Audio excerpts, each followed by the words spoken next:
మీ అందరికీ నమస్తే. ఈరోజు ఆవర్తన పట్టిక, మూలకాల వర్గీకరణ, ఆవర్తన పట్టిక అనే చాప్టర్ గురించి మనము నేర్చుకోబోతున్నాము. ఇది ఆవర్తన పట్టిక, మూలకాల వర్గీకరణ అనే యూనిట్లో రెండవ పార్టుకు సంబంధించినటువంటిది.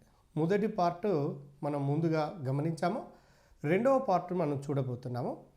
అందులో మూలకాల వర్గీకరణ గురించి, క్లాసిఫికేషన్ ఆఫ్ ఎలిమెంట్స్ గురించి మనము చూడటం జరిగింది. ఆ తర్వాత ఆవర్తన పట్టికను మొత్తము 4 భాగాలుగా విభజన చేసినటువంటి విషయము మీ అందరికీ తెలిసిందే. ఆవర్తన పట్టిక యొక్క రూపం ఈ విధంగా ఉన్నట్లయితే దీంట్లో మొదటి భాగము లెఫ్ట్ సైడ్గా ఉండబడినటువంటి దాన్ని ఎస్ బ్లాక్ అని, రైట్ సైడ్లో ఉన్నదాన్ని పి బ్లాక్ అని, మధ్య భాగంలో ఉన్నదాన్ని డి బ్లాక్ అని, క్రింది భాగంలో ఆవర్తన పట్టిక యొక్క కింది భాగంలో ఉన్నటువంటి దాన్ని ఏ బ్లాక్ అంటారు. అంటే ఈ ఆధునిక ఆవర్తన పట్టికను 4 బ్లాకులుగా, బ్లాక్ అంటే భాగము అని అర్థం ఇక్కడ, S block, P block, D block, A block. ఇందులో ఎస్ బ్లాక్ అంటే ఏంటి? భేదపరిచే ఎలక్ట్రాన్, డిఫరెన్షియేటింగ్ ఎలక్ట్రాన్ కనుక చివరి అంటే ఒకవేళ ఆ ఎలక్ట్రాన్ ఎస్ ఉపస్థాయి లేదా ఎస్ ఆర్బిటాల్ లోపలికి చేరితే వాటిని ఎస్ బ్లాక్ మూలకాలు అని, ఒకవేళ ఆ ఎలక్ట్రాను పి ఉపస్థాయి లేదా పి ఆర్బిటాల్ లోపలికి చేరితే వాటిని పి బ్లాక్ మూలకాలని, ఒకవేళ ఆ డిఫరెన్షియేటింగ్ ఎలక్ట్రాన్ కనుక డి ఆర్బిటాలలోనికి చేరినట్లయితే డి బ్లాక్ మూలకాలు అని, అదేవిధంగా ఎఫ్ ఆర్బిటాల లోపలికి చేరితే వాటిని ఏ బ్లాక్ మూలకాలు అంటారు. 1 shot 4 birds మాదిరిగా మనం గుర్తుపెట్టుకోవచ్చు. ఇక్కడ ఎస్ బ్లాక్ గురించి మనం గమనిద్దామండి. ఇక్కడ ఎస్ బ్లాక్ ఆవర్తన పట్టిక యొక్క లెఫ్ట్ సైడ్ లోపల ఉండబడినటువంటి పార్ట్ ఇది. ఇందులో ఎస్ ఉపస్థాయిలో 2 ఎలక్ట్రాన్లు పడతాయి కాబట్టి 2 ఎలక్ట్రాన్లు పడటం వల్ల దీంట్లో 2 గ్రూపులు మాత్రమే ఉన్నవి, ఫస్ట్ ఏ మరియు సెకండ్ ఏ. చూడండి, ఎంతసేపు ఈ ఫస్ట్ ఏ సెకండ్ ఏను కంపారిజన్ చేస్తూ గుర్తుపెట్టుకున్నట్లయితే మన ఎంట్రన్స్లో ఈజీగా క్రాక్ చేయడానికి అవకాశం ఉంటుందండి. డియర్ ఫ్రెండ్స్ గమనించండి, first A second A. First A group మూలకాలను ఆల్కలీ మెటల్స్ అంటారు, సెకండ్ ఏ గ్రూప్ మూలకాలను ఆల్కలీ ఎర్త్ మెటల్స్ అంటారు. క్షార మృత్తిక లోహాలు, క్షారలోహాలు, క్షారమృత్తిక లోహాలు, ఫస్ట్ ఏ సెకండ్ ఏ. అదేవిధంగా ఫస్ట్ ఏ గ్రూప్ మూలకాలను తీసుకుంటే hydrogen, lithium, sodium, potassium, rubidium, caesium, francium. ఇందులో మొదటి మూలకమేమో హైడ్రోజన్, ఇది నాన్ మెటల్ అండి. ఫస్ట్ ఏ గ్రూపులో అలోహముగా ఉండబడినటువంటిది ఒకే ఒక మూలకం ఉన్నది, అది హైడ్రోజన్. మిగిలినవన్నీ కూడా లోహాలే. ఇవన్నీ మెతకదనాన్ని కలిగి ఉంటాయి, చాకులతో కూడా సులభంగా కోయవచ్చును. మైనం మాదిరిగా ఉంటాయండి, కోపం వస్తే మనం బ్రేక్ చేసినట్టుగా ఉంటాయి, అంత మెతకదనాన్ని కలిగి ఉంటాయి క్షార లోహాలు అనేవి. ద బెస్ట్ మెటల్స్, ఇవి చాలా బలమైనటువంటి లోహాలు అండి. మిగిలినటువంటి అన్ని లోహాలతో పోలిస్తే క్షార లోహాలు చాలా బలమైనవి. ఇందులో ఈ గ్రూప్లో చివరి మూలకమైనటువంటిది lithium, sodium, potassium, rubidium, caesium, francium. ఫ్రాన్షియంకు రేడియో ధార్మికత లక్షణం ఉంటుందండి. మీకు తెలుసు రేడియో ధార్మికత అంటే ఏదైనా ఒక పదార్థము స్వచ్ఛందంగా ఆల్ఫా, బీటా, గామా కిరణాలను ఉద్గారం చేయగలిగినట్లయితే దాన్ని రేడియో ధార్మికత అని, అలాంటి లక్షణం కలిగి ఉన్న మూలకాలను రేడియో ధార్మికత మూలకాలు అంటారు. మీకు తెలుసు సుమారుగా ఆవర్తన పట్టికలు 32 వరకు ఈ రేడియో ధార్మికత మూలకాలు ఉన్నాయండి. అందులో ఏ గ్రూప్లోనైనా ప్రస్తుతం ఉన్న ఆవర్తన పట్టికలో ఆల్మోస్ట్ చివరి మూలకమైనటువంటిది, గ్రూప్లో చివరి మూలకమైనటువంటిది రేడియో ధార్మికత లక్షణాలను కలిగి ఉంటుంది. అయితే ఫ్రెండ్స్ ఇక్కడ గమనించాల్సింది, సెకండ్ ఏ గ్రూప్ మూలకాలకు కనుక వస్తే beryllium, magnesium, calcium, strontium, barium, radium. మీకు తెలిసిందే రేడియం రేడియో ధార్మికతను కలిగి ఉంటుంది సెకండ్ ఏలో. అయితే ఫస్ట్ ఏ గ్రూప్ మూలకాలకు ఆల్కలీ మెటల్స్ అనే పేరు ఎందుకు వచ్చింది అంటే, ఆల్కలీ అంటే వృక్ష బూడిదనండి. వృక్ష బూడిద నుండి చూడండి, వృక్ష బూడిదకు క్షార స్వభావం ఉంటుంది, మరియు వృక్ష బూడిద నుండి సోడియం, పొటాషియం లాంటి మూలకాలను ఉద్గారము లేదా వాటిని తీయటం జరిగింది, అందువల్ల వీటిని ఆల్కలీ మెటల్స్ అంటారండి. నెక్స్ట్ సెకండ్ ఏ గ్రూప్ మూలకాలనేమో ఆల్కలీ ఎర్త్ మెటల్, క్షార మృత్తిక లోహాలండి. క్షార స్వభావంతో పాటుగా మృత్తికలలో భూమి యొక్క మృత్తిక లోపల లభిస్తుంటాయి కాబట్టి వీటిని క్షార మృత్తిక లోహాలు అంటారు. అయితే ఇక్కడ గమనించండి డిఫరెన్స్ను, ఫస్ట్ ఏ సెకండ్ ఏ. వీటి సాధారణ బాహ్యకర్పల ఎలక్ట్రాన్ విన్యాసం NS1, వీటికైతే NS2 రాస్తామండి, NS1 NS2. First ఏ గ్రూప్ మూలకాలు ఎల్లవేళలో ఒక ఎలక్ట్రాన్ కోల్పోయి +1 ఆక్సీకరణ స్థితిని, రెండవ గ్రూప్ మూలకాలు అయితేనేమో 2 ఎలక్ట్రాన్లను కోల్పోయి +2 ఆక్సీకరణ స్థితిని పొంది అధిక స్థిరత్వాన్ని పొందుతూ ఉంటుంటాయి. మీకు తెలుసు జడవాయుల విన్యాసాన్ని పొందుతూ. అదేవిధంగా first A, second A, NS1 NS2 +1 +2 క్షార లోహాలు చాలా బలమైన లోహాలండి. క్షార మృతిక లోహాలు క్షార లోహాలతో పోలిస్తే కొంతవరకు బలహీనమైనవి పోల్చినప్పుడు మాత్రమే. మిగిలినటువంటి ఓవరాల్గా మిగతా వాటితో పోల్చినప్పుడు first A, second A the best metals అండి. ఈ రెండిట్లో పోల్చినప్పుడు ఫస్ట్ ఏ గ్రూప్ మూలకాలు మాత్రమే బెస్ట్ మెటల్స్గా భావించాలి. Beryllium, magnesium, calcium, strontium, barium, radium ఇవి సెకండ్ ఏ గ్రూప్ మూలకాలు. ఇంతవరకు మనం ఎస్ బ్లాక్లో తీసుకోవచ్చు. ఇందులో ఈ టీఆర్టీ ఎగ్జామినేషన్ పాయింట్ ఆఫ్ వ్యూలో చూస్తే ఎస్ బ్లాక్ లోపల ఉండబడినటువంటి ఒకే ఒక లోహం ఏంటిదంటే హైడ్రోజన్. మిగిలినవన్నీ కూడా లోహాలండి. మిగిలినవన్నీ కూడా లోహాలు అన్నటువంటి విషయం మీ అందరికీ తెలుసు. తర్వాత ఫ్రెండ్స్ మీరు గమనించండి, పీ బ్లాక్ లోపలికి వెళ్ళిపోదాము. పీ బ్లాక్ గురించి మీ అందరికీ తెలుసు. భేదపరిచే ఎలక్ట్రాన్ పీ ఆర్బిటాల్ లోపలికి చేరితే వాటిని పీ బ్లాక్ మూలకాలు అంటుంటారు.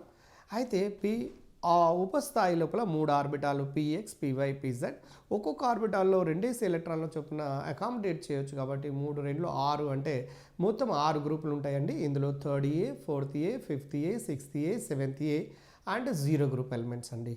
3rd A గ్రూపు మూలకాలను బోరాన్ ఫ్యామిలీ అని, 4th Aను కార్బన్ సిలికాన్ ఫ్యామిలీ అని, 5th Aను నైట్రోజన్ ఫ్యామిలీ అని, 6th Aను ఆక్సిజన్ ఫ్యామిలీ లేదా చాల్కోజన్స్ అని, 7th Aను హాలోజన్స్ అంటారు, హాలోజన్స్ అని. అదే 0 గ్రూప్ మూలకాలను జడవాయు మూలకాలు అంటారు. మీకు ఒక్కదాంది కనుక ఎలక్ట్రాన్ విన్యాసం 3rd A గ్రూప్ మూలకాలది బాహ్య కరపరాంది తెలిస్తే ఆటోమేటిక్గా మిగిలినవి రాసుకోవచ్చండి. చూడండి, 3rd A అనగానే NS2 NP1. ఎస్ ఉపస్థాయిలో 2 ఎలక్ట్రాన్లు, పి ఉపస్థాయిలో 1 ఎలక్ట్రాన్, 2 + 1 3 కాబట్టి 3rd A గ్రూపు. అదేవిధంగా 4th Aకి అయితే NS2 NP2, 5th Aకి అయితే NS2 NP3, 6th Aకి అయితే NS2 NP4, 7th Aకు NS2 NP5. అదే 0 గ్రూప్కి అయితే NS2 NP6. అది అష్టక నియమాన్ని పొందుతూ ఉంటుంది. అయితే 3rd A గ్రూప్ మూలకాల్లో బోరాన్, చూడండి 3rd Aకు బోరాన్, అల్యూమినియం.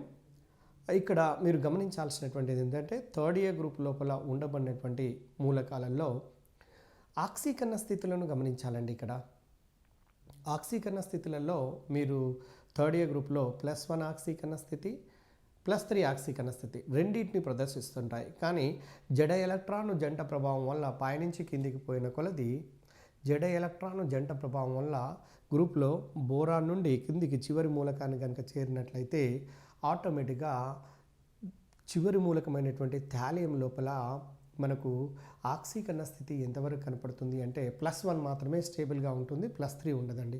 ఇది ముఖ్యమైనటువంటి.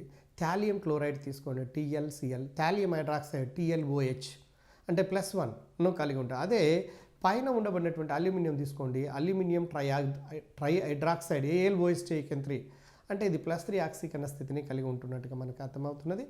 పైన ఉండబడిన మూలకాలు +3ను, కిందికి వస్తూ ఉంటుంటే +1 ఆక్సీకరణ స్థితిని కలిగి ఉండటానికి గల కారణం ఏంటంటే ఇక్కడ జడ ఎలక్ట్రాన్ జంట ప్రభావం, అంటే ఎలక్ట్రాన్ జంట ఉండి కూడా రసాయనిక చర్యలలో పాల్గొనకుండా ఉండటాన్ని జడ ఎలక్ట్రాన్ జంట ప్రభావం అంటారండి. ఇది 3rd A లోపల 4th A చాలా ఎఫెక్టివ్గా కనపడుతూ ఉంటుంది. అదేవిధంగా 4th A గ్రూప్ మూలకాలకు వచ్చినట్లయితే కార్బన్ ఫ్యామిలీలో కార్బన్, సిలికాన్, జర్మేనియం, టిన్ లెడ్లలో మీకు లెడ్ అనేది కూడా వాస్తవానికి 4th A గ్రూపు మూలకాలు +2 +4 2 ఆక్సీకరణ స్థితులను చూపిస్తాయి. మామూలుగానైతే +2ను చూపించాలి NS2 NP2 కాబట్టి. కానీ ఇక్కడ జడ ఎలక్ట్రాన్ జంట ప్రభావం ఇన్నర్ పేర్ ఎఫెక్ట్ ఉండటం వలన లెడ్ +2ను మాత్రమే చూపిస్తుందని గ్రూప్లో పైనుంచి కిందికి వస్తుంటుంటే జడ ఎలక్ట్రాన్ జంట ప్రభావం పెరుగుతుంది. కాబట్టి అదే 5th A గ్రూపు మూలకాల్లో -3 +3 +5 అను ఆక్సీకరణ సంఖ్యలు చూపిస్తాయి. అందులో nitrogen, phosphorus, arsenic, antimony, bismuth. Nitrogen, ఫాస్ఫరస్లు అలోహాలు కాబట్టి అది -3 ఆక్సీకరణ స్థితులను కలిగి ఉంటున్నటువంటి విషయాన్ని మీకు తెలుసు. మిగిలినటువంటి +3 +5 ఆక్సీకరణ స్థితులను కూడా చూపిస్తూ ఉంటుంటాయి అనే విషయం మీ అందరికీ తెలిసిందే. అదేవిధంగా 6th A గ్రూప్ మూలకాలు కనుక వెళ్ళినట్లయితే వీటిని చాల్కోజన్లు అంటారు. చాల్కోస్ అంటే ఖనిజము అని అర్థము, జన్స్ అంటే పుట్టించుట. ఖనిజములను నుండి పుట్టినటువంటి మూలకాలు అని అర్థం. అంటే చాల్కోజన్స్ అని వీటిని అంటారు. ఇందులో oxygen, sulphur, selenium, tellurium, polonium. Polonium లాస్ట్లో ఉన్నది కాబట్టి ఇది రేడియో ధార్మికత లక్షణాలు ఉంటాయి అన్నటువంటి సంఘటన మీకు తెలిసిందే. ఆక్సిజన్ సల్ఫర్లు అలోహాలు అయితే ఆక్సిజన్ సల్ఫర్ సెలూనియం టెలూరియంలకు సాధారణంగా అర్ధలోహ లక్షణాలను కలిగి ఉంటాయి. పొలోనియానికి లోహ లక్షణాలు కలిగి ఉంటున్నటువంటి విషయం మీ అందరికీ తెలిసిందే. అయితే నెక్స్ట్ 7th A గ్రూప్ మూలకాలకు వెళ్ళినట్లయితే వీటిని హాలోజెన్స్ అంటారండి. హాలోజెన్స్ అంటే హాలోస్ అంటే సముద్రం అనే అర్థము, జెన్స్ అంటే లభించుట అని అర్థము. సముద్రం నుంచి లభించినటువంటి మూలకాలను హాలోజెన్స్ అంటారండి. ఉదాహరణకు సముద్రపు నీటిని ఒకసారి టేస్ట్ చేసి చూడండి, మీకే తెలిసిపోతుంది. మొత్తము ఉప్పుగా కనపడుతుందండి. సుమారుగా approximate 2.8% of the sodium chloride is present in the sea water. Therefore నీకు తిక్కంగా కనపడుతూ ఉండడానికి గల కారణం ఏంటంటే 2.8% సోడియం క్లోరైడ్ ఉంటుంది. అంటే క్లోరిన్ అనే మూలకము సముద్రపు నీటిలో లభిస్తున్నటువంటి విషయం మీ అందరికీ తెలిసిందే. ఇదే విధంగా హాలోజెన్స్ అంటే 7th A గ్రూప్ మూలకాలు సాధారణంగా సముద్రపు నీటి నుంచి లభిస్తూ ఉంటుంటాయి కాబట్టి హాలోజెన్స్ అనే పేరు. ఇందులో ద బెస్ట్ ముఖ్యమైనటువంటి బిట్ సూపర్ హాలోజన్ దేని అంటారు. సూపర్ అంటే అత్యధిక. ఫ్లోరిన్కు అత్యధిక రుణవిద్యుదాత్మకత ఉండటం వలన అత్యధిక చర్యాశీలతను కలిగి ఉంటుంది. అందుకోసమే ఫ్లోరిన్ తయారు చేయడానికి సుమారుగా శాస్త్రవేత్తలు 100 సంవత్సరాల కాలాన్ని తీసుకున్నారండి.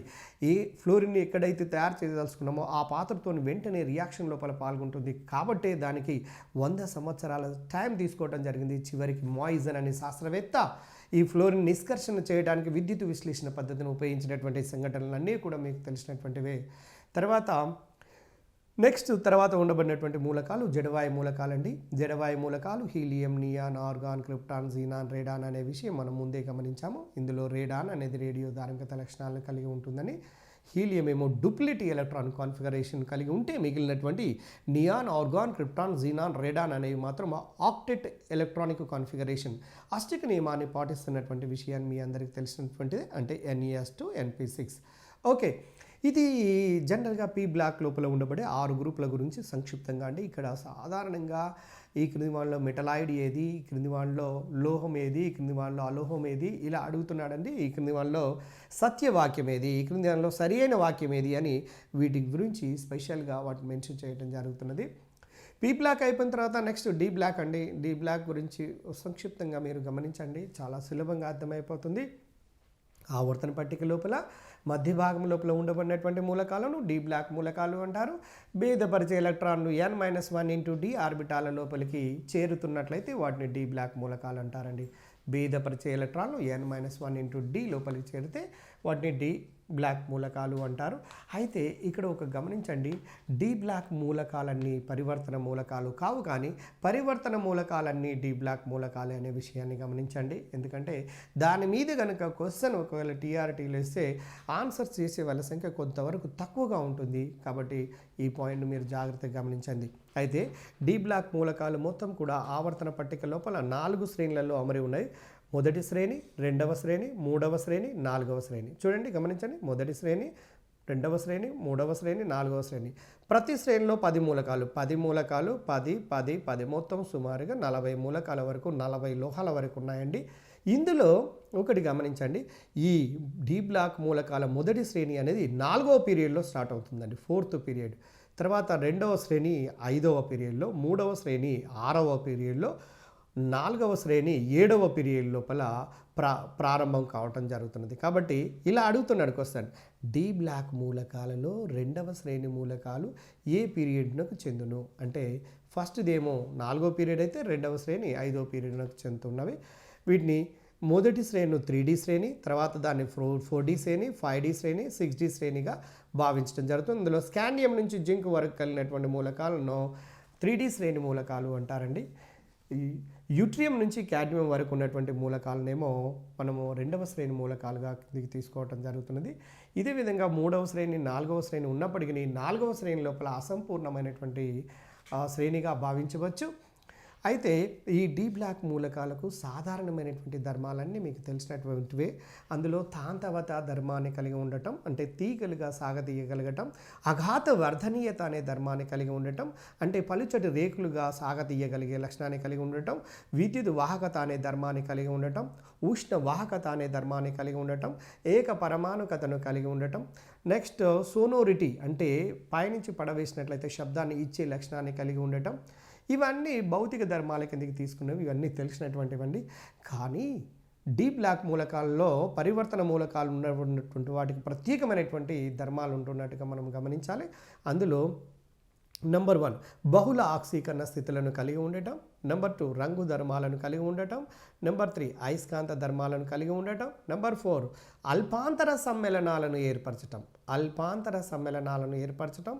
నంబర్ 5 ఉత్ప్రేరక ధర్మాలను కలిగి ఉండటం.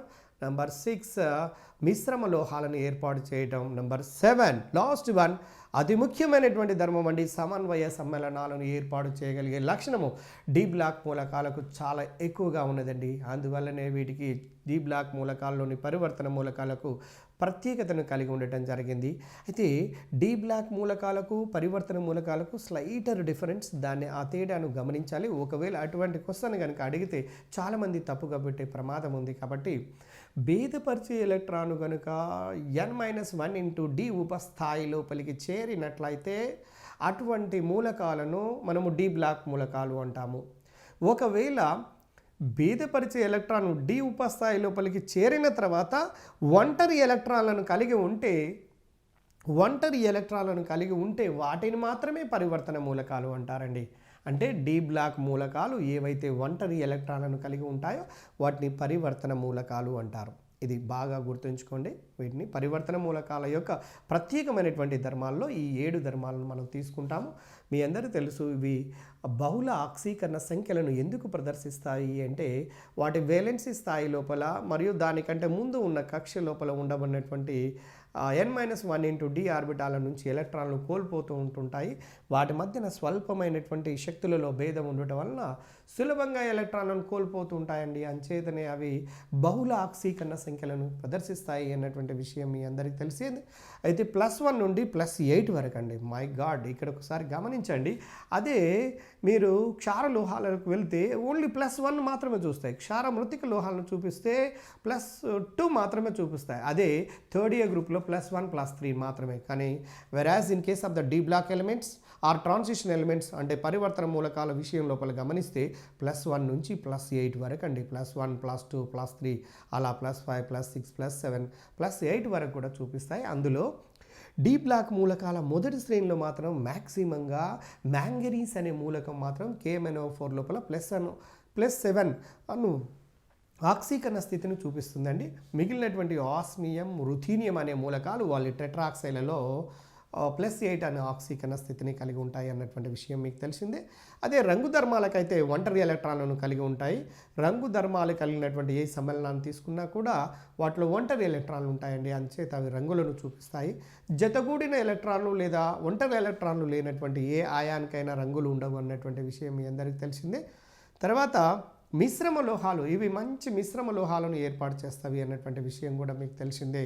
ఈ మిశ్రమ లోహాల గురించి లోహశాస్త్రంలో మనం నేర్చుకుంటాము. అంటే ఈ డి బ్లాక్ మూలకాల పరమాణు సైజులు చాలా దగ్గరలో ఉండటం వల్ల ఒకదానిలో ఇంకొకటి కలిసిపోయి సులభంగా మంచి మిశ్రమ లోహాలను ఏర్పాటు చేయగలిగే శక్తి బాగా ఉంటుందండి. అందుచేతనే మిశ్రమ లోహాలను ఏర్పరిచే లక్షణం అనేది పరివర్తన మూలకాలకు ఉంటుంది. అదేవిధంగా నెక్స్ట్ సమన్వయ సమ్మేళనాలు, ఇది చాలా ముఖ్యమైనటువంటి ధర్మం అండి. ఈ సమన్వయ సమ్మేళనాల్లో డి బ్లాక్ లోపల ఉండబడినటువంటి మొదటి శ్రేణి మూలకాలు ఎక్కువగా ఏర్పరుస్తున్నట్టుగా తెలియచేయటం జరిగినది. అయితే ఇవి డి బ్లాక్ మూలకాలు, వాటికి సంబంధించినటువంటి సంక్షిప్తమైనటువంటి ముఖ్యమైనటువంటి ధర్మాల గురించి అండి. ఇక నెక్స్ట్ ఏ బ్లాక్ వచ్చేద్దామండి. ఏ బ్లాక్ అనగానే మీకు తెలుసు, ఇది పీరియాడిక్ టేబుల్ అయితే కింద స్పెషల్గా ఉంటుందండి. ఏ బ్లాక్ అనేది ఏ బ్లాక్ లోపల 2 రకపు మూలకాలు లాంథనైడులు, యాక్టినైడులు. లాంథనమును పోలి ఉంటే లాంథనైడులు అని, యాక్టీనియంను పోలినటువంటి లక్షణాలను కలిగి ఉన్నటువంటి మూలకాలను యాక్టినైడులు అంటారు. చూడండి, లాంథనైడులు, యాక్టినైడులు ఈ రెండింటి మధ్యన కొంచెం గమనించండి. ఇక్కడ 58 to 71 లాంథనము నుంచి లుటీషియం వరకు ఉండబడినటువంటి మూలకాలను లాంథనైడ్లు అని ప్రీవియస్లో దీని మీద ఒక బిట్ అడిగారండి దీనికి రిలేటెడ్గా. నెక్స్ట్ యాక్టినైడులు, థోరియం నుండి లారెన్షియం వరకు ఉన్నటువంటి మూలకాలను యాక్టినైడులు అంటారు. అవి 14, ఇవి 14, మొత్తం 28 మూలకాల వరకు ఉంటాయండి. వీటిని ఎలా గుర్తుపెట్టుకోవాలో ఒక చిన్న చిటికా ద్వారా గమనించండి. ఇలా ఇవి లాంథనైడులు అనుకుందాము, ఇవి యాక్టినైడులు అనుకుందాం. గమనించండి డియర్ ఫ్రెండ్స్, ఇక్కడ లాంథనైడులు, యాక్టినైడులు. ఈ లాంథనైడులు అనేవి థర్డ్ బి గ్రూపునకు చెందినవి. ఇవి యాక్టినైడులు కూడా థర్డ్ బి గ్రూప్నకు చెందినవి. లాంతనైడ్ 6th పీరియడ్కు చెందినవి. యాక్టినైడులు 7th పీరియడ్నకు చెందినవి. బాగా గమనించండి, ఇవి 6th పీరియడ్ అయితే ఇవి 7th పీరియడ్. గ్రూప్ విషయంలో రెండు సేమ్. తర్వాత లాంతనైడ్లలో 14 లోహాలు ఉన్నాయి, యాక్టినైడ్లలో కూడా 14 లోహాలు ఉన్నాయండి. ఇక్కడ గమనించాల్సింది, లాంతనైడ్లకు మరొక పేరు రేర్ ఎర్త్ మెటల్స్ అంటారండి. రేర్ ఎర్త్ మెటల్స్ అంటే విరళ మృత్తిక మూలకాలు అంటారు. వీటిని మాత్రం మ్యాన్ మేడ్ ఎలిమెంట్స్ లేదా సింథటిక్ ఎలిమెంట్స్ అని కూడా అంటారు. ఈ యాక్టినైడ్లను సాధారణంగా ఎక్కువగా మానవునితో మాత్రమే తయారు చేయబడ్డాయి కాబట్టి, న్యూక్లియర్ ట్రాన్స్మిటేషన్ రియాక్షన్స్ ద్వారా తయారు చేయబడినవి కాబట్టి మ్యాన్ మేడ్ ఎలిమెంట్స్ అంటుంటారండి. గుర్తుపెట్టుకోండి, లాంతనైడ్లకు యాక్టినైడ్లకు మధ్యన third B 6th period 7th period 14 metals. Lanthanum నుంచి లుటీషియం, ఇక్కడ థోరియం నుంచి లారెన్షియం. ఈ విధంగా గుర్తుపెట్టుకున్నట్లయితే దీన్ని బేస్ చేసుకొని క్వశ్చన్లు చాలా సందర్భాల్లో ప్రీవియస్ లోపల అడగటం జరిగింది. కాబట్టి డియర్ ఫ్రెండ్స్, మీరు ఇవి ఏ బ్లాక్ సంబంధించినటువంటివి, అంటే భేదపరిచే ఎలక్ట్రాన్ ఎఫ్ ఆర్బిటాల్ లోపలికి చేరినట్లయితే వీటిని ఏ బ్లాక్ మూలకాలు అంటారు, వీటిని అంతర పరివర్తన మూలకాలు అంటారు అన్నటువంటి విషయాన్ని కూడా మనము గతంలో చూడటం జరిగింది. ఇది ఇంతవరకు బ్లాక్ల గురించి. డియర్ ఫ్రెండ్స్, ఇప్పుడు మనం గమనిద్దాం. ఒకసారి మీరు స్క్రీన్ పైన అబ్జర్వ్ చేయండి. ప్రస్తుతం పీరియడ్ మరియు గ్రూప్ మూలకాల యొక్క ధర్మాల క్రమత్వాన్ని గురించి మనము చదువుదాము. డియర్ ఫ్రెండ్స్, గమనిస్తున్నారు, ఆవర్తన ధర్మము అనేది చాలా చాలా ముఖ్యమైనటువంటి ధర్మం అండి. ఇందులో ఆవర్తన ధర్మం అంటే ఏందో చూద్దాము. ఒక క్రమ పద్ధతిలో పెరుగుతూ తగ్గుతూ నిర్ణీత అవధిలో మరల పునరావృత్తమయ్యే ధర్మాలను ఆవర్తన ధర్మాలు అంటారండి. ఈ విషయం మీరు చాలా సందర్భాల్లో చూశారు. ఇక్కడ పరమాణువు యొక్క ఆవర్తన ధర్మాల్లో అతి ముఖ్యమైనటువంటివి: 1 పరమాణు పరిమాణము, 2 ఆయనీకరణ శక్తి, 3 రుణ విద్యుదాత్మకత, 4 ధన విద్యుదాత్మకత, 5 ఎలక్ట్రాన్ ఎఫినిటీ, 6 ఆక్సీకరణ స్వభావము, 7 క్షయకరణ స్వభావము. అదేవిధంగా లోహ అలోహ స్వభావాల గురించి కూడా మనం చూడొచ్చండి. ఇవి పరమాణువు యొక్క ఆవర్తన ధర్మాలు. అందులో ప్రధానమైనటువంటి ఈ 6 ధర్మాలుగా మనం తీసుకోవచ్చు. అయితే ఇందులో దీన్ని బేస్ చేసుకొని చాలా ప్రశ్నలు ఇవ్వటం జరిగింది. ఫ్రెండ్స్, మీరు గమనిస్తున్నారు, పరమాణు పరిమాణము చూడండి. కేంద్రకానికి ఫస్ట్ మీరు పరమాణు పరిమాణం అంటే ఏందో గమనించండి. వేలెన్సీ ఆర్బిటాల్ మరియు కేంద్రకముల మధ్య దూరాన్ని పరమాణు పరిమాణము అంటారు, లేదా దాన్నే పరమాణు వ్యాసార్థం అని కూడా అంటారండి. పరమాణు పరిమాణాన్ని లేదా వ్యాసార్థాన్ని జనరల్గా యాంగ్స్ట్రామ్లలో కొలుస్తారండి. 1 యాంగ్స్ట్రామ్ = 10⁻⁻8 సెంటీమీటర్లు. తర్వాత నెక్స్ట్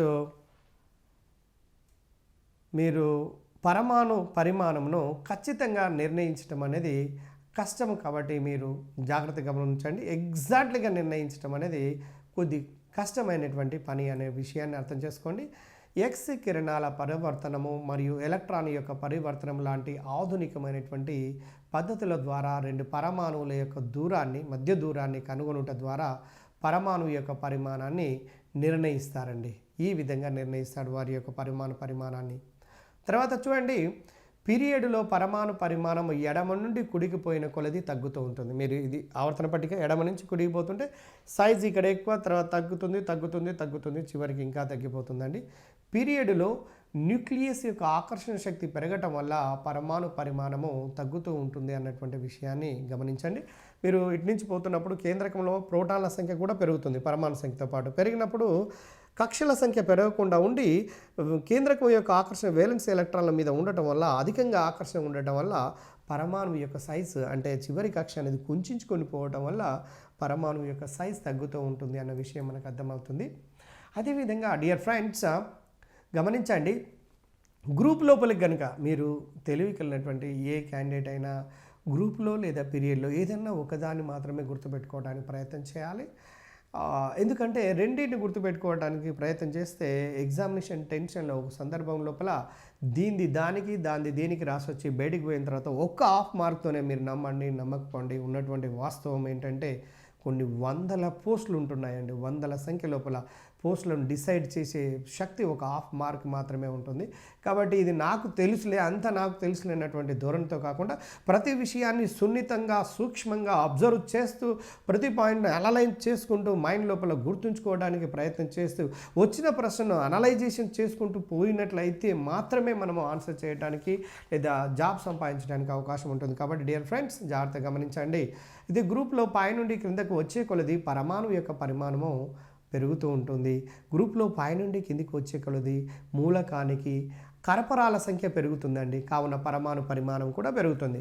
ఇప్పుడు లీథియం తీసుకోండి. లీథియంలో 1s2 2s1 రెండే కర్పరాలు ఉన్నాయి. దాని తర్వాత మూలకాన్ని తీసుకుందాం. Sodium 1s2 2s2 2p6 and 3s1 మూడో కర్పరం పెరిగిందండి. ఇంకొక కక్ష పెరిగింది కాబట్టి సైజ్ ఆటోమేటిక్గా పెరుగుతూ ఉంటుంది. గ్రూపులో పరమాణు పరిమాణము పెరుగుతూ ఉంటున్నటువంటి విషయం మీ అందరికీ తెలిసిందే. తర్వాత ఆయనీకరణ శక్తి అంటే ఇది చూడండి. ఒక పరమాణువులో చివరి కక్ష లోపల ఉన్నటువంటి ఎలక్ట్రాన్ను రమ్మని మనం పిలిస్తే రాదండి. ఎందుకంటే because that electron is very much influenced by the nucleus. కేంద్రకంతోనే ఆకర్షింపబడి ఉన్నది కాబట్టి ఆ ఎలక్ట్రాన్ తీయవాలంటే ఎంతో కొంత శక్తి అవసరము. ఆ శక్తినే ఆయనీకరణ శక్తి లేదా ఆయనీకరణ శక్మము అంటారండి. అయోనైజేషన్ పొటెన్షియల్ అంటారు. వాయు స్థితిలో ఉన్నటువంటి పరమాణువు యొక్క బాహ్య ఆర్బిటాల్ నుండి ఒక ఎలక్ట్రాన్ను తీసివేయడానికి కావలసిన శక్తినే ఆయనీకరణ శక్మము అంటారు లేదా ఆయనీకరణ శక్తి అంటారు అన్నటువంటి విషయము మీకు తెలిసిపోతుంది.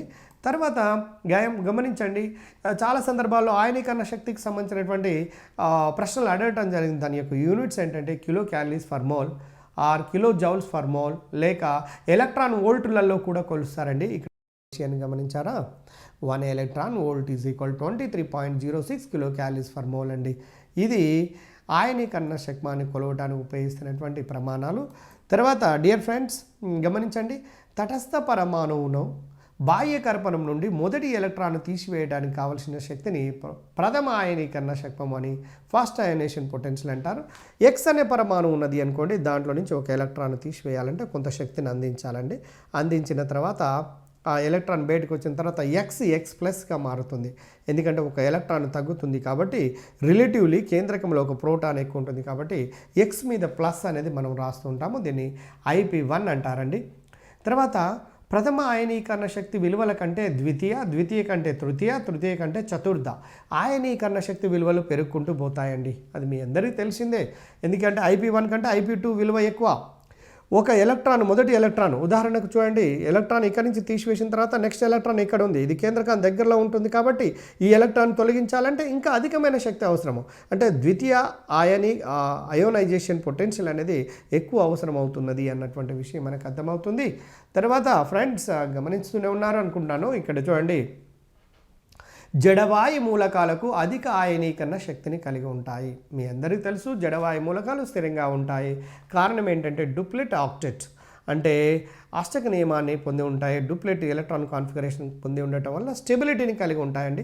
స్టెబిలిటీ ఉన్నటువంటి దాని నుంచి ఎలక్ట్రాన్ తీయాలంటే చాలా కష్టమైన పని. దానికి ఎక్కువ శక్తిని ఉపయోగించవలసినటువంటి అవసరం ఉన్నది. కాబట్టి జడవాయు మూలకాల యొక్క ఆయనీకరణ శక్తి విలువలు మిగిలినటువంటి అన్ని గ్రూపు మూలకాల కంటే చాలా ఎక్కువ అన్నటువంటి విషయాన్ని గమనించండి. అందులో హయ్యెస్ట్ అయోనైజేషన్ పొటెన్షియల్ ఉండబడింది ఏంటంటే తక్కువ సైజు ఉన్నటువంటి హీలియంకు అత్యధిక ఆయనీకరణ శక్తి ఉంటుంది. హయ్యెస్ట్ అయోనైజేషన్ పొటెన్షియల్ కలిగి ఉంటుంది అన్నటువంటి విషయాన్ని గమనించండి. చాలా ఎంట్రన్స్లలో అడిగినటువంటి విషయాన్ని గమనించండి. డియర్ ఫ్రెండ్స్, మీరు గమనించి సగం లేదా పూర్తిగా ఎలక్ట్రాన్ విన్యాసంతో నిండినటువంటి పరమాణువులు కూడా అత్యధికమైనటువంటి స్థిరత్వాన్ని కలిగి ఉంటాయండి. చూడండి, గమ్మత్ ఏంటంటే మీరు కొన్ని పీరియడ్లలో సెకండ్ థర్డ్ పీరియడ్లో మీరు గమనించండి, నైట్రోజన్ ఆక్సిజన్ చూడండి, నైట్రోజన్ పరమాణు సంఖ్య 7, ఆక్సిజన్ పరమాణు సంఖ్య 8 అండి. నైట్రోజన్ కంటే ఆక్సిజన్ పరమాణు సైజు కాస్త తక్కువగా ఉన్నప్పటికీ కూడా దీనికి ఆక్సిజన్కి ఎక్కువ అయనేషన్ పొటెన్షియల్ ఉండాలి, కానీ నైట్రోజన్కి ఉంటుంది. కారణం ఏంటంటే సగము నిండిన ఎలక్ట్రాన్ విన్యాసం ఉంటుంది కాబట్టి నైట్రోజన్ యొక్క అయోనైజేషన్ పొటెన్షియల్ అనేది ఆక్సిజన్ కంటే ఎక్కువగా ఉంటున్నది. అదేవిధంగా మిగిలిన మూలకాలకు కూడా ఈ విధంగా మనం అప్లై చేయవచ్చు.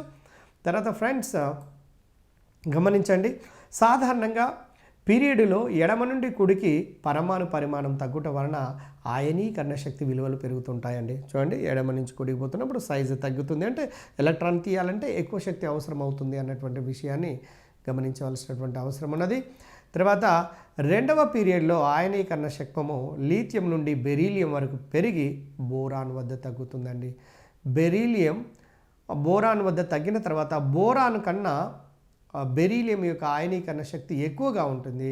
కారణం ఏంటంటే బెరీలియంకు పూర్తిగా నిండినటువంటి ఎలక్ట్రాన్ విన్యాసం ఉంటుంది. మీకు తెలుసు బెరీలియం పరమాణు సంఖ్య 4 కాబట్టి 1s2 2s2 కాబట్టి 1s2 2s2 అంటే పూర్తిగా నిండి దాంట్లో నుంచి ఎలక్ట్రాన్ తీయాలంటే చాలా కష్టమైన పని, ఎక్కువ శక్తి అవసరము.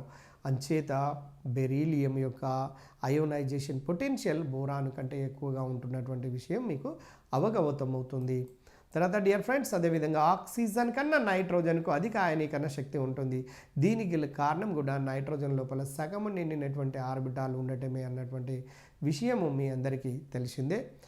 తర్వాత ఫ్రెండ్స్ గమనించండి, గ్రూప్లో పైనుండి కిందికి పోయిన కొలది పరమాణు యొక్క పరిమాణం పెరుగుట వలన ఆయనీకరణ శక్తి విలువలు తగ్గును. మీరు క్షార లోహాలు తీసుకోండి, లీథియం నుంచి caesium, lithium, hydrogen, lithium, sodium, potassium, rubidium, caesium, francium దాకా తీసుకొని చూడండి. పైనుంచి కిందికి వస్తూ ఉంటే కక్షల సంఖ్య పెరిగి, పరమాణు సంఖ్య పెరిగి, లోహ లక్షణం పెరిగి తర్వాత ఈ విధంగా కనబడుతుందండి. అటువంటి వాటిలో సైజు పెద్దగా ఉన్నప్పుడు కేంద్రకం యొక్క ఆకర్షణ వేలెన్స్ ఎలక్ట్రాన్ల మీద తగ్గుతూ ఉంటుంది. కాబట్టి అంచేత ఆ ఎలక్ట్రాన్ తీయాలంటే చాలా సులభం అవుతుందండి. కాబట్టి గ్రూప్ లోపల అయోనైజేషన్ పొటెన్షియల్ విలువలు లేదా ఆయనీకరణ శక్తి విలువలు తగ్గుతుంటాయి అన్నటువంటి వాస్తవాన్ని గమనించండి. ఈ క్రింది ధర్మము ఆయనీకరణ శక్తి విలువలు గ్రూపులో ఏమవుతున్నాయి, పెరుగుతున్నాయా, తగ్గుతున్నాయా, మారకుండా ఉంటున్నాయా, అదే విధంగా ఉంటున్నావా, ఆ విధంగా కూడా ఎన్నో సందర్భాల్లో క్వశ్చన్లు అడుగుతున్నారు. ఫ్రెండ్స్ గమనించండి, దీని తర్వాత అన్ని మూలకాల్లో అత్యధిక ఆయనీకరణ శక్తి కలిగినటువంటి మూలకం హీలియం అన్నటువంటి విషయం మీకు తెలుసు. అన్ని మూలకాల్లోకెల్లా అత్యల్ప ఆయనీకరణ శక్తి కలిగినటువంటి మూలకము సీజియం అనే విషయాన్ని గమనించండి.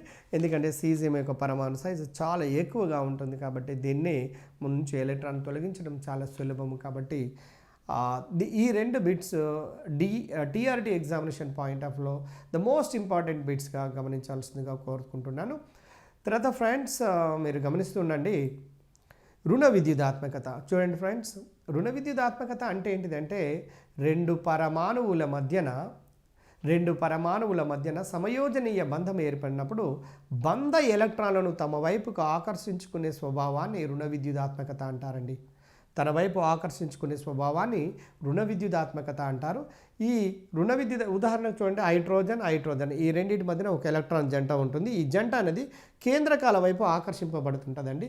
అలా ఆకర్షింపబడటాన్నే రుణ విద్యుదాత్మకత అంటారు అన్నటువంటి విషయాన్ని గమనించండి. తర్వాత లైనస్ పౌలింగ్ అనే శాస్త్రవేత్త రుణ విద్యుదాత్మకతను లెక్కించడం జరిగినది. అణువుల యొక్క బంధశక్తిని ఆధారంగా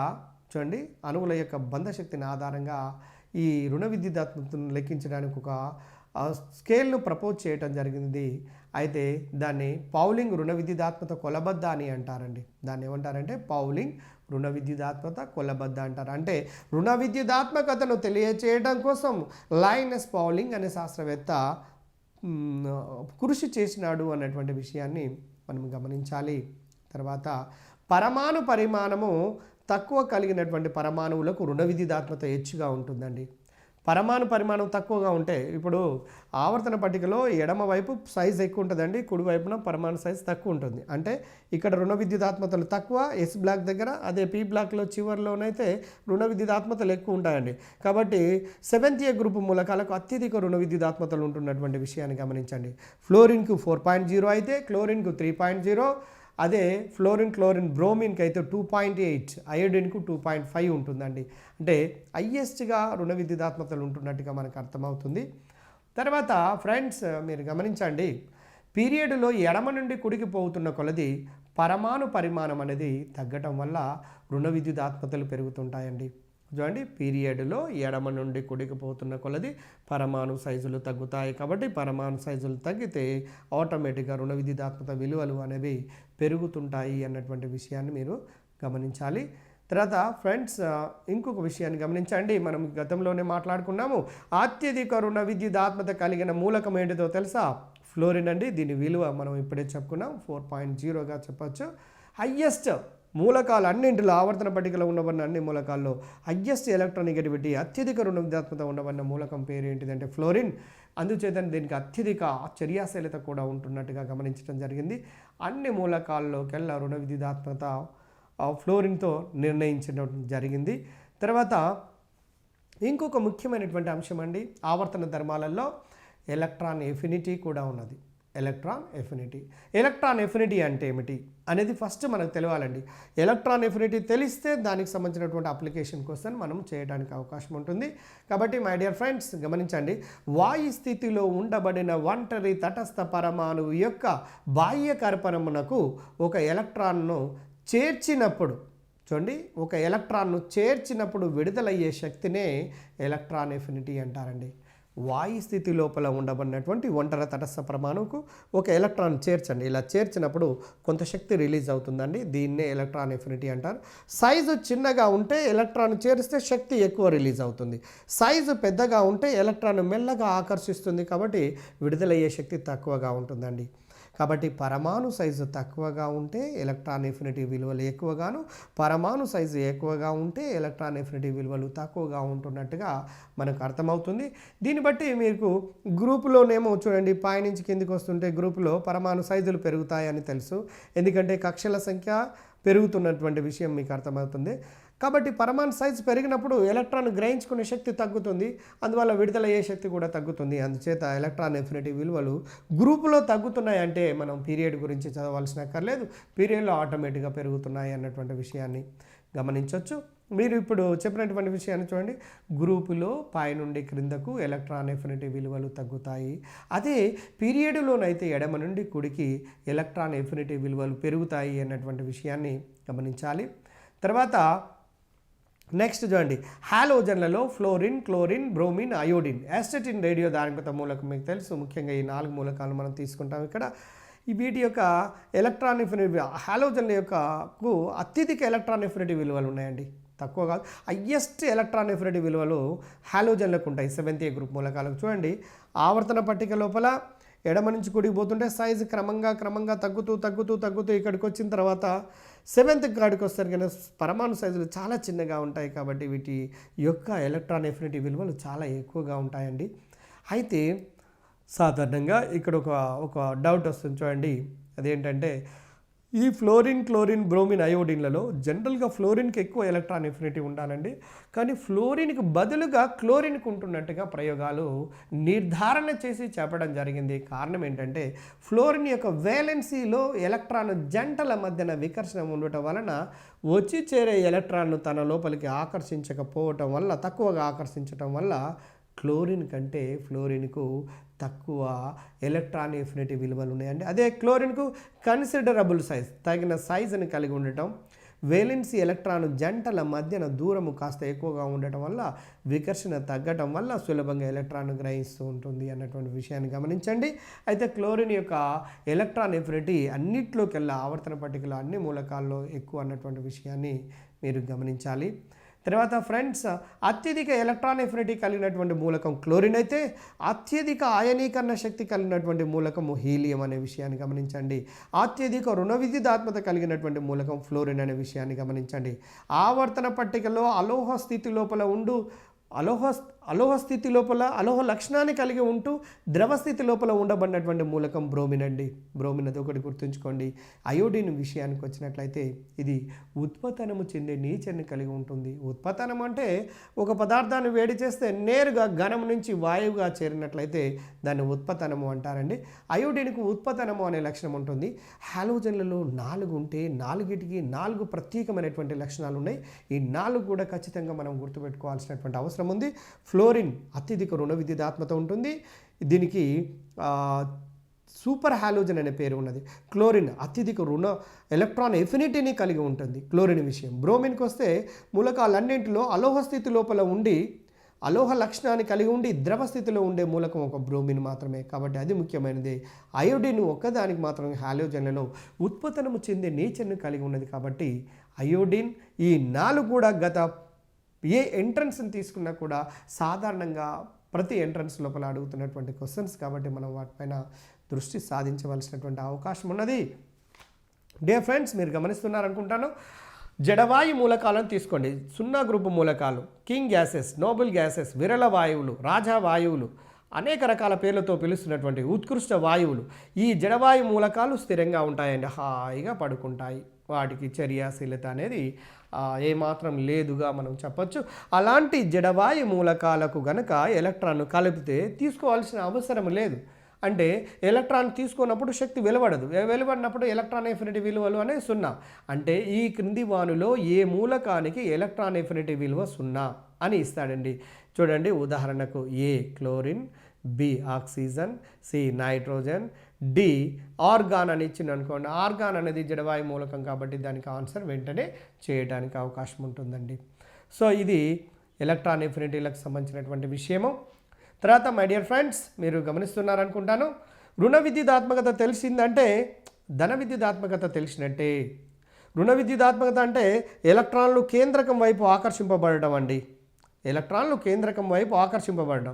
ధన విద్యుదాత్మకత అంటే ఎలక్ట్రాన్లను కోల్పోయే లక్షణం కలిగి ఉండటం. దాన్ని రివర్స్గా గుర్తుపెట్టుకోండి. ఆటోమేటిక్గా మనము ఈజీగా అర్థం చేసుకోవడానికి అవకాశం ఉంటుంది. ఎందుకంటే దరిదాపుగా ఇందులో నుంచి అడుగుతున్నటువంటి ఆవర్తన ధర్మాల్లో ఎప్పుడు 1 లేదా 2 ప్రశ్నలు అడుగుతున్నాడు. ప్రతి ప్రశ్న కూడా డిసైడింగ్ ఫ్యాక్టరే కాబట్టి దేన్ని కూడా నెగ్లిజెంట్ చేయకుండా ప్రయత్నం చేస్తేనే మనము సక్సెస్ కావడానికి అవకాశం ఉంటుంది. కాబట్టి డియర్ ఫ్రెండ్స్, ధన విద్యుదాత్మకత అంటే ఏందో చూడండి. ఒక్కసారి స్క్రీన్ మీద అబ్జర్వ్ చేయండి. పరమాణువు ఎలక్ట్రాన్ను కోల్పోయి ధనాత్మకమైనటువంటి ఆయానుగా మారటాన్ని చూడండి. పరమాణువు ఎలక్ట్రాన్ను కోల్పోయి ధనాత్మకమైనటువంటి పాజిటివ్ ఆయాన్గా మారటాన్ని ధన విద్యుదాత్మకత అంటారండి. దీన్ని ధన విద్యుదాత్మకత అంటారు. తర్వాత ఫస్ట్ ఏ గ్రూపు మరియు సెకండ్ ఏ గ్రూపు మూలకాలకు అత్యధిక ధన విద్యుదాత్మక స్వభావాన్ని ప్రదర్శిస్తుంటాయని మీకు తెలుసు. ఆవర్తన పట్టికలో ఉండబడినటువంటి అన్ని మూలకాల్లో first A second A the best metals అండి. అందుకోసం బెస్ట్ మెటల్ అంటే సులభంగా ఎలక్ట్రాన్ కోల్పోతాయి. గతంలో 2015 TRT ఎగ్జామినేషన్లో అడిగినటువంటి క్వశ్చన్ అండి. దీని బేస్తో ఇదే అప్లికేషన్ సేమ్. కాబట్టి ఇక్కడ జస్ట్ మీరు గమనించాల్సింది ఫస్ట్ ఏ సెకండ్ ఏతో పోల్చినప్పుడు అప్పుడు ఫస్ట్ ఏ మూలకాలకు ఎక్కువ ధన విద్యుదాత్మకత ఉంటుంది, సెకండ్ ఏ కాస్త తక్కువ ఉంటుంది అన్నటువంటి విషయాన్ని గమనించండి. అయితే ఇక్కడ మీరు గమనించాల్సినటువంటి విషయం ఏంటంటే గ్రూప్లో పై నుండి కిందికి పోయిన కొలది ధన విద్యుదాత్మక స్వభావం పెరుగుతుందండి. ఫస్ట్ ఏ గ్రూప్ మూలకాలను తీసుకుందాం. ఎప్పుడు అది ఒకటి అర్థమైతే మిగిలిన వాటికి అప్లై చేసుకోవచ్చు అండి. పై నుంచి కిందికి పోతున్నప్పుడు సైజులు పెరుగుతున్నాయండి. సైజు పెరిగినప్పుడు ఏమవుతుంది? కేంద్రకం యొక్క ఆకర్షణ వేలెన్స్ ఎలక్ట్రాన్ల మీద తగ్గుతుంది. తగ్గినప్పుడు ఆటోమేటిక్గా ఎలక్ట్రాన్లు సులభంగా కోల్పోయే లక్షణం కూడా పెరుగుతూ ఉంటుంది. అందుచేత గ్రూపులో పైనుంచి కిందికి వస్తున్న కొలది ధన విద్యుదాత్మకత ధర్మము అనేది పెరుగుతూ ఉంటుంది. ధన విద్యుదాత్మకత ధర్మాన్ని ఇంకొక మాటలో లోహ లక్షణం అని కూడా అంటారు. లోహ లక్షణము అని కూడా అంటారు. అంటే లోహ లక్షణము పెరుగుతుంది అన్నా ఒకటే, ధన విద్యుదాత్మక లక్షణము పెరుగుతుంది అన్నా ఒకటే. అంటే ఇప్పుడు ఉదాహరణకు క్షార లోహాల్లో బెస్ట్ మెటల్ ఏది అడిగినాడు అనుకోండి, లిథియం, సోడియం, పొటాషియం, రుబీడియం ఇచ్చాడు అనుకోండి, ఆన్సర్ మీరు ఈజీగా ఎక్స్పెక్ట్ చేస్తారనుకుంటాను, రుబీడియం అవుతుంది. ఎందుకంటే కింద ఉన్నది కాబట్టి సైజ్ పెద్దగా ఉంటుంది కాబట్టి. ఆ విధంగా మనం చెప్పొచ్చండి. అయితే పీరియడ్లో ఎడమ నుండి కుడికి పోయిన కొలది ధన విద్యుదాత్మక స్వభావం అనేది తగ్గుతూ ఉంటుందండి. ధన విద్యుదాత్మక స్వభావం తగ్గుతూ ఉంటుంది. అత్యధిక ధన విద్యుదాత్మక స్వభావం కలిగినటువంటి మూలకము సీజియం. అత్యధిక రుణ విద్యుదాత్మకత కలిగిన మూలకము ఫ్లోరిన్, హాలోజన్లలో మొదటి మూలకము. ఇక్కడ క్షార లోహాలలోనూ ఆల్మోస్ట్ చివరి మూలకము సీజియం. అత్యల్ప ధన విద్యుదాత్మకత కలిగినటువంటి మూలకం ఏంటంటే ఫ్లోరిన్ అండి. అత్యధిక రుణ విద్యుదాత్మకత ఉన్నది ఫ్లోరిన్ అయినప్పుడు అత్యల్ప ధన విద్యుదాత్మకత కలిగినటువంటి మూలకం కూడా మనం ఫ్లోరిన్ అవుతున్నటువంటి విషయాన్ని మనం వలీలగా గుర్తుపట్టవచ్చు. డియర్ ఫ్రెండ్స్, మీరు గమనిస్తూనే ఉన్నారు, పీరియాడిక్ టేబుల్ సెకండ్ పార్ట్ గురించి మనం నేర్చుకుంటున్నాము. ఆవర్తన పట్టిక 2వ భాగంలో అందులో భాగంగా ఆవర్తన ధర్మాల గురించి చదువుతున్నాము. అయితే ఇందులో అత్యధిక ధన విద్యుదాత్మక స్వభావం కలిగినటువంటి మూలకము అత్యల్ప అయితేనేమో ఫ్లోరిన్ అవుతుందని, అత్యధిక అయితే సీజియం అవుతుంది అన్నటువంటి విషయాన్ని గమనించండి. ఆ తర్వాత నెక్స్ట్ ఇక్కడ చాలా మంది క్యాండిడేట్స్ ప్రాబ్లం ఫేస్ చేస్తున్నారండి. నా అనుభవంలో గమనించింది ఆక్సీకారిణి ఆక్సీకరణము, క్షయకారిణి క్షయకరణము. దీన్ని గుర్తుంచుకోవడానికి ఆల్ ఇండియా రేడియో అనే ఒక టెక్నిక్ను గత క్లాసులలో స్పష్టంగా చెప్పాను. ఆ టెక్నిక్ కనుక గుర్తుంచుకున్నట్లయితే దీనికి ఆన్సర్ అవ్వలేలుగా చేయొచ్చండి. ఇక్కడ ఆక్సీకరణము, ఇంకా చూడండి ఒక్క నిమిషం, ఆల్ ఇండియా రేడియోని గుర్తుపెట్టుకోమన్నాను. AIRR ఆల్ ఇండియా రేడియో, దానికి ఇంకొక ఆర్ని యాడ్ చేయండి. ఏ అంటే ఫస్ట్ ఆక్సీకరణానికి ఎలా రాస్తారంటే, ఏ అంటే ఎడిషన్ ఆఫ్ ఆక్సిజన్స్, ఆక్సిజన్లను కలపడం ఆక్సీకరణము, తొలగించడం క్షయకరణము. ఒక్కదానికి తెలిస్తే రెండవ దాన్ని మాట్లాడొద్దండి. సో అదేవిధంగా ఏ తర్వాత ఐ అంటే ఇంక్రీజింగ్ ఆఫ్ ఆక్సిడేషన్ నంబర్, ఆక్సీకరణ స్థితులలో పెరుగుదల ఆక్సీకరణం అయితే తగ్గుదల క్షయకరణము. ఇంకొక ఆర్ అంటే removal of hydrogens is nothing but oxidation, హైడ్రోజన్లను తొలగించడం ఆక్సీకరణం అయితే కలపడము క్షయకరణం అవుతుంది. ఇంకొక ఆర్ రిమూవల్ ఆఫ్ ఎలక్ట్రాన్లను తొలగించడం ఆక్సీకరణం అయితే కలపడము క్షయకరణం అవుతున్నటువంటి విషయాన్ని గమనించండి.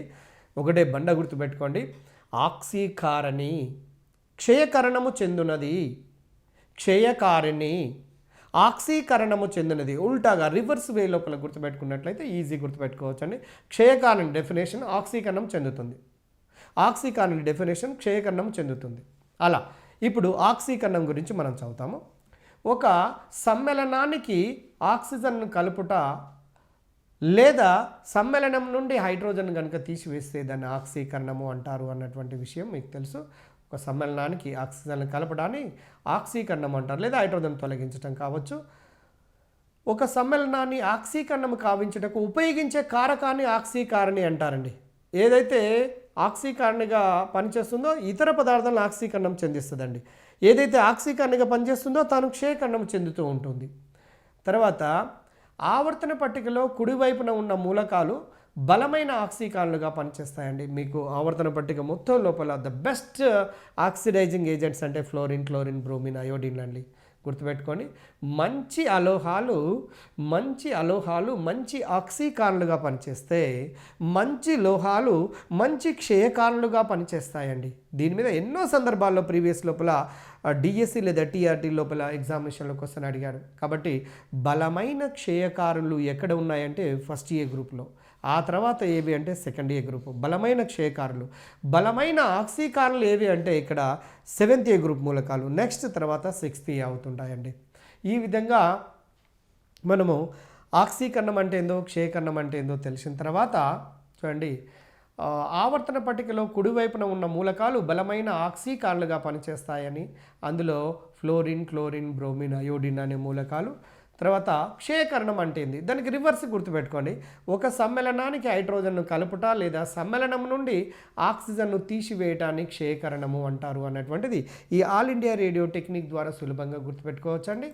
తర్వాత ఒక సమ్మేళనాన్ని క్షయకరణము కావించడానికి ఉపయోగించే కారకాన్ని క్షయకారిణి అని, ఏదైతే క్షయకారిణిగా పనిచేస్తుందో అది ఆక్సీకరణం చెందుతుంది అన్నటువంటి విషయం మీ అందరికీ తెలిసిందే.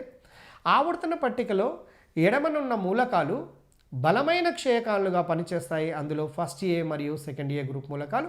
ఆ రెండిట్లో మరీ బలమైనవి ఏవి అంటే ఫస్ట్ ఏ మూలకాలండి, గుర్తుంచుకోవాలి. తర్వాత పీరియడ్లో ఎడమ వైపు నుండి కుడివైపున పోయిన కొలది క్షయకరణము గావించే స్వభావము తగ్గుతూ ఉంటుంది మరియు ఆక్సీకరణము కావించే స్వభావం పెరుగుతూ ఉంటుంది. పీరియడ్లో ఆక్సీకరణ సామర్థ్యం పెరుగుతూ ఉంటుందండి, ఎందుకంటే అలోహ లక్షణం పెరుగుతుంది కాబట్టి. అదే గ్రూపులలో అయితే లోహ లక్షణం పెరుగుతుంది కాబట్టి లోహ లక్షణం పెరుగుతున్న కొలది ఆటోమేటిక్గా క్షయకారిణి యొక్క స్వభావం కూడా పెరుగుతూ ఉన్నటువంటి అంశాన్ని మనం గమనించాలి. గ్రూపులో పైనుండి క్రిందికి పోయిన కొలది క్షయకరణము గావించే స్వభావం పెరుగుతుంది మరియు ఆక్సీకరణము గావించే స్వభావము తగ్గుతుంది అన్నటువంటి విషయాన్ని మనం గమనించాలి. ఇవి ప్రధానమైనటువంటి ధర్మాలండి. తర్వాత ఇంకొకటి గమనించండి, లోహపు ఆక్సైడ్ల క్షార స్వభావం అండి. లోహపు ఆక్సైడ్ల క్షార స్వభావము అనేది మీరు గ్రూప్లో పైనుంచి కిందికి వస్తుంటే లోహ స్వభావం పెరుగుతుంది. లోహ స్వభావం పెరిగినప్పుడు వాటి ఆక్సైడ్లలో కూడా క్షార స్వభావం పెరుగుతుందండి.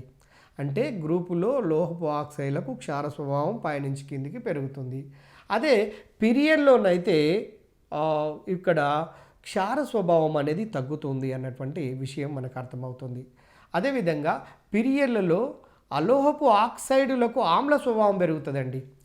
అలోహపు ఆక్సైడ్లకు ఆమ్ల స్వభావం ఉంటుంది. అలోహాలు ఎక్కడ ఉంటాయి చెప్పండి? ఆవర్తన పట్టికలో ఎడమ నుండి కుడికి పోతూ ఉంటుంటే అలోహాలు పెరుగుతూ ఉంటుంటాయి.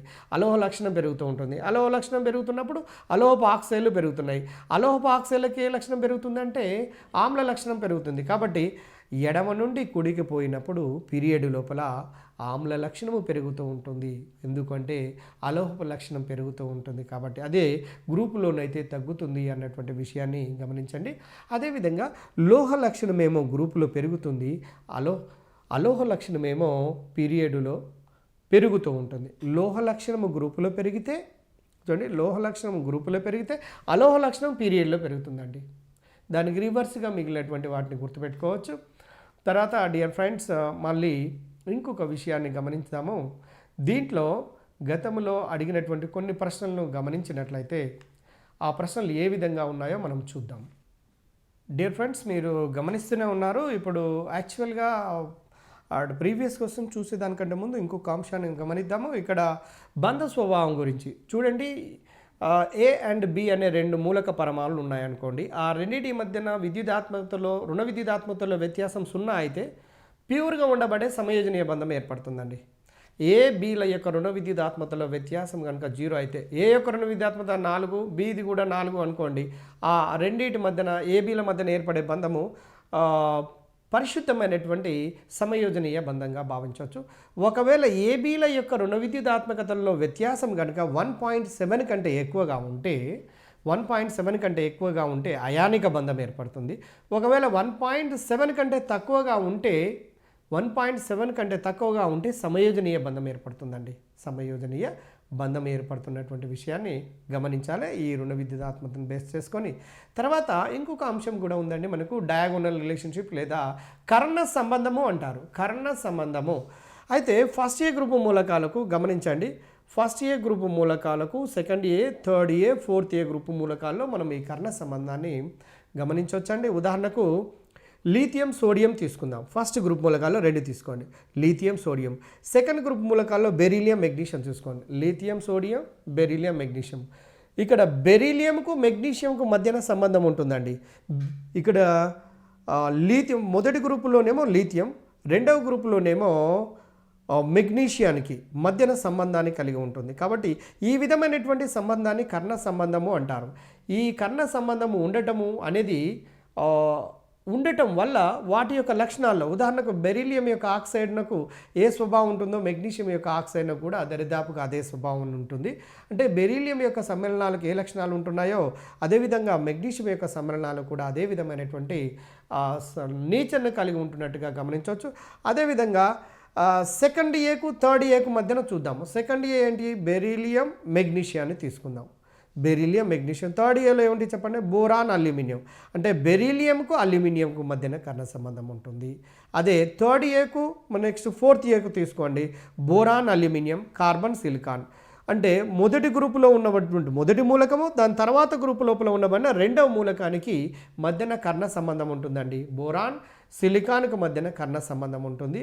అట్లాగనే లీథియం మెగ్నీషియం మధ్యన కర్ణ సంబంధం ఉంటుంది. బెరీలియం అల్యూమినియం మధ్యన కర్ణ సంబంధం ఉంటున్నట్టుగా మనకు అర్థమవుతుంది. ఇది 1 to 4 గ్రూపులలో మనం గమనించవచ్చు. వీటి యొక్క రుణ విద్యుదాత్మకతలు అప్రాక్సిమేట్లీ సుమారు సమానంగా ఉంటాయండి. వాటి పరమాణు సైజులు కూడా సుమారు సమానంగా ఉంటాయి. కాబట్టే వీటి యొక్క ధ్రువణ సామర్థ్యం అనేది కూడా వీటిలో దగ్గరలో ఉండటం వల్లనే వీటికి కర్ణ సంబంధం ఉండి ఆయా సమ్మేళనాలకు దగ్గరి సంబంధాన్ని లేదా దగ్గరని పోలికలు ఉంటున్నట్టుగా గమనించవచ్చు. ఈ క్రింది వాటిలో ఏ జంట మూలకాల మధ్యన కర్ణ సంబంధం కలదు, ఈ క్రింది వాటిలో ఏ జంట మూలకాల మధ్యన కర్ణ సంబంధం లేదు, అలా అడగటానికి అవకాశం ఉంది. కర్ణ సంబంధం లీథియం సోడియం, చూడండి beryllium magnesium first second one, ఇలా సెకండ్ థర్డ్ గ్రూప్ తీసుకున్నప్పుడు ఫస్ట్, ఇందులో సెకండ్ వన్. ఈ విధంగా మనం ఈజీగా గుర్తుపడటానికి అవకాశం ఉంటుంది. ఇక లాంథనైడ్ సంకోచం అనేది కూడా ఒక ముఖ్యమైనటువంటి అంశం అండి. లాంథనం నుంచి లుటీషియం వరకు పరమాణు సైజులు క్రమంగా నెమ్మదిగా తగ్గటాన్ని లాంథనైడ్ సంకోచము అంటారు అన్నటువంటి విషయము మీకు తెలిసిందే. లాంథనైడ్ సంకోచం ఎందుకు జరుగుతుందంటే పరిరక్షక ప్రభావం తక్కువగా ఉండటం వల్ల, లేదా ఎఫ్ ఆర్బిటాలు అనేది చొచ్చుకుపోయే సామర్థ్యం తక్కువగా ఉంటుందండి. అందుచేతనే ఈ లాంథనైడ్ సంకోచానికి కారణంగా మనం వీటిని తీసుకోవచ్చు. తర్వాత డియర్ ఫ్రెండ్స్ మీరు గమనించండి, మనం గతంలో అడుగుతున్నటువంటి ప్రశ్నలు కనుక చూసినట్లయితే మీరు ఈ ఆవర్తన పట్టిక నుంచి 2015 టీఆర్టీ ఎగ్జామినేషన్లో అడిగినటువంటి ప్రశ్న ఒకదాన్ని గమనిద్దాము. 1879లో నిల్సన్ కనుగొన్నటువంటి లోహం పేరు అడిగాడండి, స్కాండియం. దానికి ఆన్సర్ మీకు తెలుసు. ఆ తర్వాత ఈ క్రింది వానిలో సరికానిది ఏది? ఒక్కసారి గమనించండి. మనం ఇవన్నీ చదివిన తర్వాత గతంలో అడిగినటువంటి 2015 లోపల అడిగినటువంటి ప్రశ్నను ఒకసారి చూద్దాము. ఈ క్రింది వానిలో సరికానిది ఏది? ఎక్కువ రుణ విద్యుదాత్మక కలిగిన మూలకము ఫ్లోరిన్ నెంబర్ 1. మీకు తెలుసు ఎక్కువ రుణ విద్యుదాత్మక ఉన్నటువంటిది ఫ్లోరిన్ అనేది. రెండోది ఎక్కువ ధన విద్యుదాత్మక కలిగినటువంటిది సీజియం. ఇది కూడా కరెక్ట్ అనే విషయం మీకు తెలుసు. ఇక సరికానిది ఏది అన్నాడు. క్లోరిన్ అన్నది జడవాయు మూలకము. తర్వాత బ్రోమిన్ అన్నది ఒక హాలోజన్. బ్రోమిన్ అనేది హాలోజన్ కరెక్టే, కానీ క్లోరిన్ మాత్రము జడవాయు మూలకము కాదు అన్నటువంటి విషయం మీకు తెలిసిందే. కాబట్టి మూడోది కరెక్ట్ ఆన్సర్గా అంటే నెగిటివ్గా అడిగాడండి. ఈ క్రింది వాళ్ళు సరికానిది ఏది అన్నాడు. క్లోరిన్ అనేది జడవాయు మూలకం కాదు. జడవాయు మూలకాలు ఏంటివి? Helium, neon, argon, krypton, xenon, రేడాన్లు. కాబట్టి ఇది థర్డ్ది ఆన్సర్ అవుతుంది. తర్వాత అదేవిధంగా మీరు గతంలో మనం చూడటం జరిగింది, ఎలక్ట్రాన్లను సులభంగా కోల్పోయే మూలకము అడిగాడు. మెగ్నీషియం, సోడియం, పొటాషియం, కాల్షియం అండి.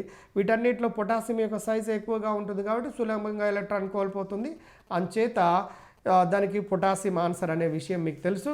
అదేవిధంగా ఈ క్రింది వానిలో ఆయనీకరణ శక్మము ఆరోహణ క్రమంలో రాసినట్లయితే దేనికి కరెక్ట్ అనేది అని ఇచ్చాడు. Beryllium, magnesium, calcium. Beryllium greater than, magnesium greater than, calcium answer వచ్చే విధంగా ఇచ్చాడండి.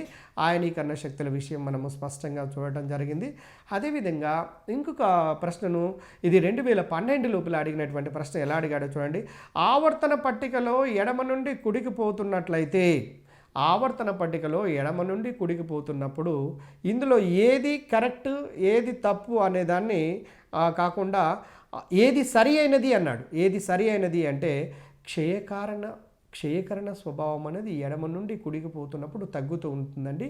ఆ క్షయకరణ స్వభావము తగ్గుతూ ఉంది అనే ఆన్సర్ వచ్చే విధంగా మీకు ఇవ్వటం జరిగినది. కాబట్టి డియర్ ఫ్రెండ్స్, మీకు అర్థమవుతున్నది ఇక్కడ ఆవర్తన పట్టిక అంటే ఇది లోహాలు, అలోహాలు, అర్ధలోహాలతో కూడుకొని ఉన్నదని.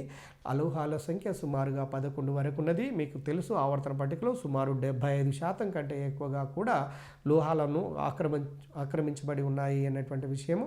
ఇప్పుడు ఎస్ బ్లాక్లోనైతే ఒక హైడ్రోజన్ తప్ప మిగిలినవన్నీ లోహాలే. డి బ్లాక్లో ఆల్మోస్ట్ అన్ని లోహాలే, అందులో పాదరసం మాత్రమే ద్రవ స్థితిలో ఉంటుందని. అదే పి బ్లాక్లోనైతే లోహ, అలోహ, అర్ధలోహాలు ఉంటాయి అన్నటువంటి విషయం. ఏ బ్లాక్లోనైతే మీకు తెలుసు విరళ మృత్తిక మూలకాలు, తర్వాత మ్యాన్మేడ్ ఎలిమెంట్స్ అనేవి ఉంటాయి అన్నటువంటి విషయం మీ అందరికి గమనించారు.